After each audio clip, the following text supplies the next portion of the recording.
ओम नमो भगवते वासुदेवाय नमः। ओम नमो भगवते वासुदेवाय नमः। आप सभी भक्तगणों को जय श्री कृष्णा। आज हम श्रीमद् भागवत कथा का दूसरा अध्याय भक्ति का दुख दूर करने के लिए नारद जी का उद्योग सुनेंगे। और बिना देर करते हुए चलिए कथा को स्टार्ट करते हैं। दूसरा अध्याय भक्ति का दुख दूर करने के लिए नारद जी का उद्योग। नारद जी ने कहा, बाले, तुम व्यर्थ ही अपने को क्यों खेद में डाल रही हो? अरे, तुम इतनी चिंतातुर क्यों हो? भगवान श्री कृष्ण के चरण कमलों का चिंतन करो। उनकी कृपा से तुम्हारा सारा दुख दूर हो जाएगा। जिन्होंने कौरवों के अत्याचार से द्रौपदी की रक्षा की थी और गोप सुंदरियों को सनात किया था, वे श्री कृष्ण कहीं चले थोड़े ही गए हैं। फिर तुम तो भक्ति हो और सदा उन्हें प्राणों से भी प्यारी हो। तुम्हारे बुलाने पर तो भगवान नीचों के घरों में भी चले जाते हैं। सत्य, त्रेता और द्वापर, इन 3 युगों में ज्ञान और वैराग्य मुक्ति के साधन थे, किंतु कलयुग में तो केवल भक्त ही ब्रह्म सायुज्य मोक्ष की प्राप्ति कराने वाली है। यह सोचकर ही परमानंद चिंत मूर्ति ज्ञान स्वरूप श्री हरि ने अपने सत्य स्वरूप से तुम्हें रचा है। तुम साक्षात श्री कृष्णचंद्र की प्रिया और परम सुंदरी हो। एक बार जब तुमने हाथ जोड़कर पूछा था कि मैं क्या करूं, तब भगवान ने तुम्हें यही आशा दी थी कि मेरे भक्तों का पोषण करो। तुमने भगवान की वह आज्ञा स्वीकार कर ली। इससे तुम पर श्री हरि बहुत प्रसन्न हुए और तुम्हारी सेवा करने के लिए मुक्ति को तुम्हें दासी के रूप में दिया और इन ज्ञान वैराग्यों को पुत्रों के रूप में। तुम अपने साक्षात स्वरूप से वैकुंठ धाम में ही भक्तों का पोषण करती हो। भूलोक में तो तुमने उनकी पुष्टि के लिए केवल छाया रूप धारण कर रखा है। अब तुम मुक्ति, ज्ञान और वैराग्य को साथ लिए पृथ्वी तल पर आई और सतयुग से द्वापर प्रयत्न बड़े आनंद से रही। कलयुग में तुम्हारी दासी मुक्ति पाखंड रूप रोग से पीड़ित होकर चिढ़ होने लगी थी, इसलिए यह तो तुरंत ही तुम्हारी आज्ञा से वैकुंठ लोक को चली गई। इस लोक में भी तुम्हारे स्मरण करने से ही वह आती है और फिर चली जाती है, किंतु इन ज्ञान वैराग्य को तुमने पुत्र मानकर अपने पास ही रख छोड़ा है। फिर मैं कलयुग में इनकी अपेक्षा होने के कारण तुम्हारे ये पुत्र उत्साहहीन और वृद्ध हो गए हैं। फिर भी तुम चिंता न करो, मैं इनके नवजीवन का उपाय सोचता हूँ। सुमुखी, कली के समान कोई भी युग नहीं है। इस युग में मैं तुम्हें घर घर में प्रत्येक पुरुष के हृदय में स्थापित कर दूंगा। देखो, अन्य सब धर्मों को दबाकर और भक्ति विषयक महोत्सव को आगे रखकर यदि मैंने लोक में तुम्हारा प्रचार न किया तो मैं श्री हरि का दास नहीं। इस कलयुग में जो जीव तुमसे युक्त होंगे वे पापी होने पर भी बेखटके भगवान श्री कृष्ण के अभय धाम को प्राप्त होंगे। जिनके हृदय में निरंतर प्रेम रूपिणी भक्ति निवास करती है, वे शुद्धांतः करण पुरुष स्वप्रेम प्रमेय भी यमराज को नहीं देखते। जिनके हृदय में भक्ति महारानी का निवास है, उन्हें प्रेत, पिशाच, राक्षस या दैत्य आदि स्पर्श करने में भी समर्थ नहीं हो सकते। भगवान तप, वेदाध्यान, ज्ञान और कर्म आदि किसी भी साधन से वश में नहीं किए जा सकते। वे केवल भक्ति से ही वशीभूत होते हैं। इसमें श्री गोपीजन प्रमाण है। मनुष्यों का सहस्त्रों जन्म के पुण्य प्रताप से भक्ति में अनुराग होता है। कलयुग में केवल भक्ति ही सार है। भक्ति से तो साक्षात श्री कृष्णचंद्र सामने उपस्थित हो जाते हैं। जो लोग भक्ति से द्रोह करते हैं वे तीनों लोकों में दुख ही दुख पाते हैं। पूर्व काल में भक्ति का तिरस्कार करने वाले दुर्वासा ऋषि को बड़ा कष्ट उठाना पड़ा था।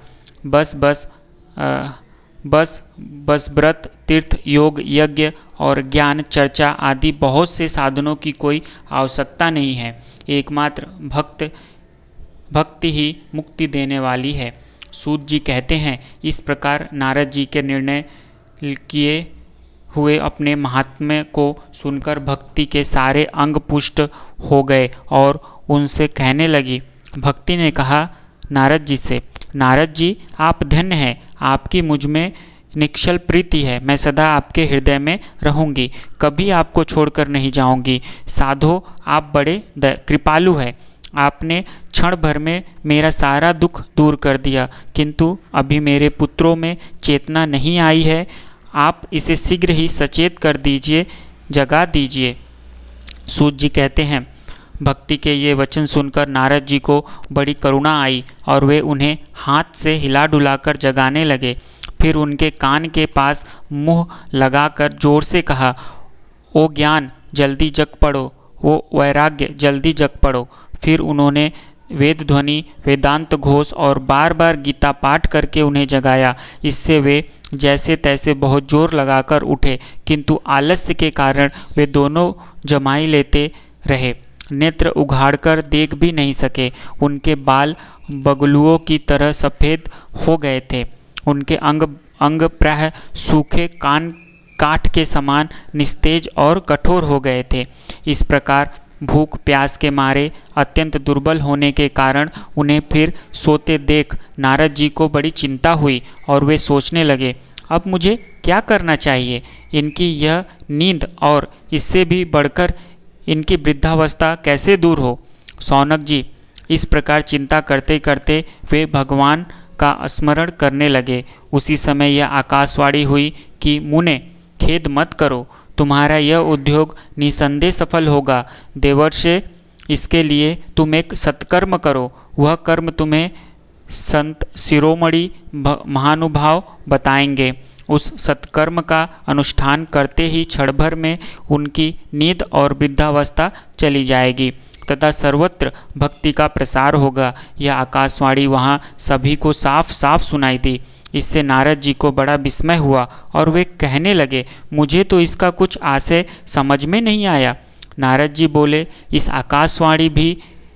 आकाशवाणी ने भी गुप्त रूप में ही बात कही है, यह नहीं बताया कि वह कौन सा साधन किया जाए जिससे इसका कार्य सिद्ध हो। वे संत न जाने कहाँ मिलेंगे और किस प्रकार उस साधन को बताएंगे। अब आकाशवाणी ने जो कुछ कहा है उसके अनुसार मुझे क्या करना चाहिए। सूत जी कहते हैं, सौनक जी तब ज्ञान वैराग्य दोनों को वहीं छोड़कर नारद मुनि वहाँ से चल पड़े और प्रत्येक तीर्थों में जाकर मार्ग में मिलने वाले मुनीश्वरों से वह साधन पूछने लगे। उनकी उस बात को सुनते तो सब थे, किंतु उनके विषय में कोई भी निश्चित उत्तर न देता। किन्हीं ने उसे असाध्य बताया, कोई बोले इसका ठीक ठीक पता लगना ही कठिन है, कोई सुनकर चुप रह गए और कोई तो अपनी अवज्ञा होने के भय से बात को टाल टूल कर खिसक गए। त्रिलोकी में महान आश्चर्यजनक हाहाकार मच गया। लोग आपस में कानाफूसी करने लगे। भाई, जब वेद ध्वनि, वेदांत घोष और बार बार गीता पाठ सुनाने पर भी भक्ति, ज्ञान और वैराग्य ये तीनों नहीं जगाए जा सके, तब और कोई उपाय नहीं है। स्वयं योगीराज नारद को भी जिसका ज्ञान नहीं है उसे दूसरे संसारी लोग कैसे बता सकते हैं।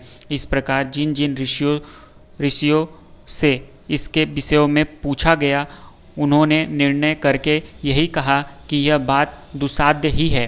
तब नारद जी बहुत चिंतातुर हुए और बद्री वन में आए। ज्ञान वैराग्य को जगाने के लिए वहाँ उन्होंने यह निश्चय किया कि मैं तप करूँगा। इसी समय उन्हें अपने सामने करोड़ों सूर्यों के समान तेजस्वी सनकादि मुनीश्वर दिखाई दिए। उन्हें देखकर वे मुनिश्रेष्ठ कहने लगे।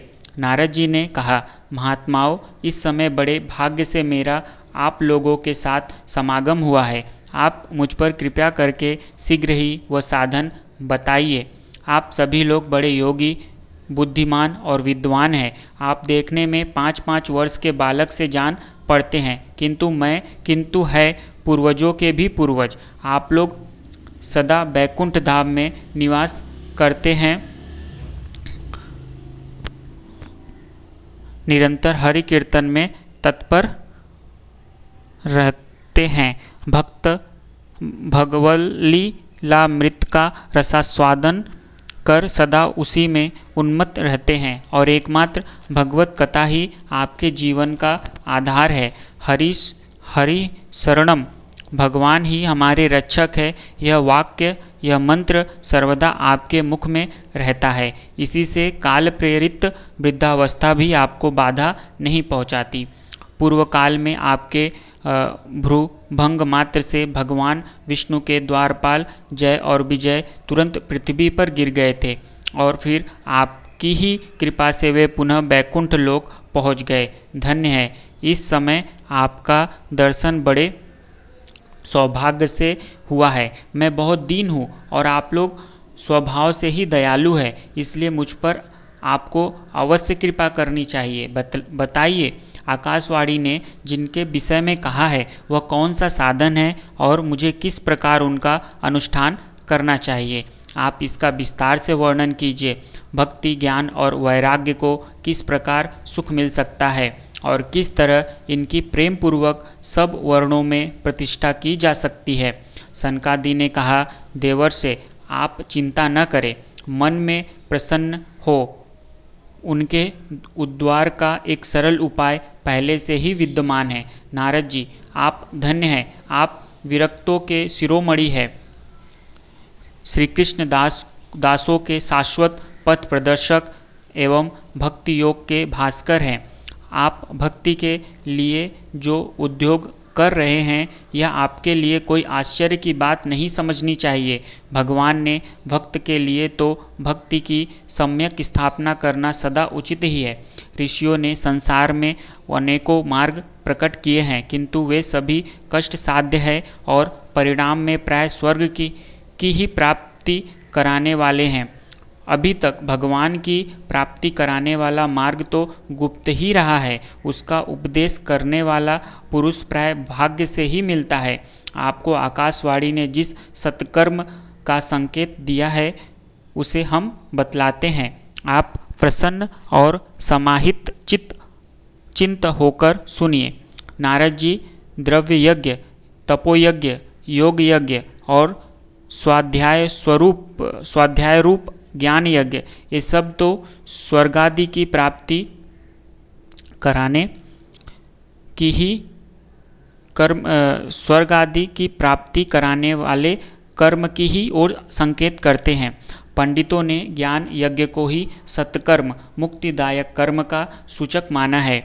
यह श्रीमद्भागवत का पारायण है, जिसका गान सुकादि महानुभावों ने किया है। उनके शब्द सुनने से ही भक्ति, ज्ञान और वैराग्य को बड़ा बल मिलेगा। इससे ज्ञान वैराग्य का कष्ट मिट जाएगा और भक्ति को आनंद मिलेगा। सिंह की गर्जना सुनकर जैसे भेड़िए भाग जाते हैं, उसी प्रकार श्रीमद् भागवत की ध्वनि से कलयुग के सारे दोष नष्ट हो जाएंगे। तब प्रेम रस प्रवाहित करने वाली भक्ति, ज्ञान और वैराग्य को साथ लेकर प्रत्येक घर और व्यक्ति के हृदय में क्रीड़ा करेगी। नारद जी ने कहा, मैंने वेद वेदांत की ध्वनि और गीता पाठ करके उन्हें बहुत जगाया, फिर भी भक्ति, ज्ञान और वैराग्य ये तीनों नहीं जगे। ऐसी स्थिति में श्रीमद् भागवत सुनाने से वे कैसे जागेंगे? क्योंकि उस कथा के प्रत्येक श्लोक और प्रत्येक पद में भी वेदों का ही तो सारांश है। आप लोग शरणागत वत्सल हैं तथा आपका दर्शन कभी व्यर्थ नहीं होता, इसलिए मेरा यह संदेह दूर कर दीजिए। इस कार्य में विलंब न कीजिए। सनकादि ने कहा, श्रीमद् भागवत की कथा वेद और उपनिषदों के सार से बनी है, इसीलिए उसमें अलग उनकी फल रूपा होने के कारण वह बड़ी उत्तम जान पड़ती है। जिस प्रकार रस वृक्ष की जड़ से लेकर शाखाग्र प्रयत्न रहता है, किंतु इस स्थिति में उसका आस्वादन नहीं किया जा सकता, वही जब अलग होकर फल के रूप में आता है तब संसार में सभी को प्रिय लगने लगता है। दूध में घी रहता ही है, किंतु उस समय उसका अलग स्वाद नहीं मिलता, वही जब उससे अलग हो जाता है तब देवताओं के लिए भी स्वादवर्धक हो जाता है। खांड ईंख के और छोर और बीच में भी व्याप्त रहती है, तथापि अलग होने पर उसकी कुछ और ही मिठास होती है। ऐसी ही यह भागवत की कथा है। यह भागवत पुराण वेदों के समान है। श्री व्यास देव ने इसे भक्ति, ज्ञान और वैराग्य की स्थापना के लिए प्रकाशित किया है। पूर्व काल में जिस समय वेद वेदांत के पारगामी और गीता की भी रचना करने वाले भगवान व्यास देव खिन्न होकर अज्ञान समुद्र में गोते खा रहे थे, उस समय आपने ही उसे 4 श्लोकों में इसका उपदेश दिया था। उसे सुनते ही उनकी सारी चिंता दूर हो गई थी। फिर इसमें आपको आश्चर्य क्यों हो रहा है? जो आप हमसे प्रश्न कर रहे हैं, आपको उन्हें शोक और दुख का विनाश करने वाला श्रीमद् भागवत पुराण ही सुनाना चाहिए। नारद जी ने कहा, महानुभाव, आपका दर्शन जीव के संपूर्ण पापों को तत्काल नष्ट कर देता है और जो संसार दुख रूप दावानल से तपे हुए हैं उन पर शीघ्र ही शांति की वर्षा करता है। आप निरंतर शेष जी के सहस्त्र मुखों से गाए हुए भगवत कथा मृत का ही पान करते रहते हैं। मैं प्रेम लक्षणा भक्ति का प्रकाश करने के उद्देश्य से आपकी शरण लेता हूँ। जब अनेकों जन्मों के संचित पुण्य पूज्य का उदय होने से मनुष्य को सत्संग मिलता है, तब वह उसके अज्ञान जनित मोह और मद रूप अंधकार का नाश करके विवेक उदय होता है। ओम नमो भगवते वासुदेवाय नमः। भक्तजनों, आज इस वीडियो में इतना ही। नेक्स्ट वीडियो में हम लोग 3रा अध्याय भक्ति के कष्ट की निवृत्ति को सुनेंगे। जय श्री कृष्ण।